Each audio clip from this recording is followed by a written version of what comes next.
Thunderfoot, and people who think like you.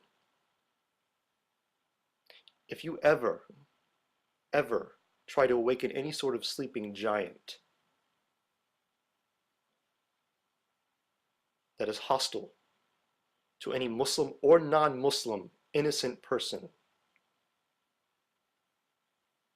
as mandated in the Quran and the true interpretation of the Sharia that all true Muslims and the majority of the Muslims in the world share,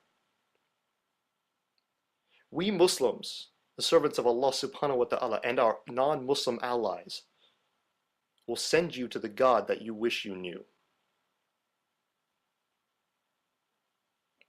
Not as a threat, not as a promise, but a mandate of justice. Oh no, I've been death threatened by a self-proclaimed moderate Muslim reading from the Quran. Call a shrink, I'm a broken man.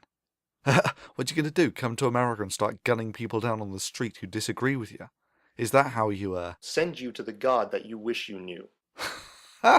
All I hear is the mumbling of a coward who thinks that in the West we give up our free speech if only you make enough death threats. Nah, it's not going to happen. Not to the mumblings of some religious cowards, no matter how psychotic they are. And even if your religion does make you deranged enough to kill an unarmed proponent of free speech on the streets of America, land of the free, you know.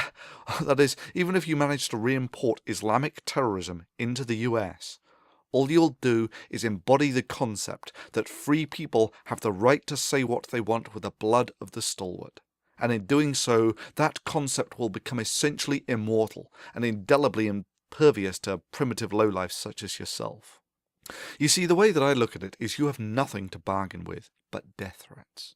But it's an empty bluff. All it takes to expose the impotence of your limp and flaccid cowardice is for people to call you on your paper-thin bravado. For you have nothing, and we have nothing to fear but fear itself. After that, all you can do is broadcast to the world that you're a bunch of nasty, deranged religious nutters from some barbaric Middle Eastern cult by killing a few brave men who refuse to submit to your tyranny. For the defense of that timeless creed that sums up the spirit of a free people, calling your bluff is cheap at the price.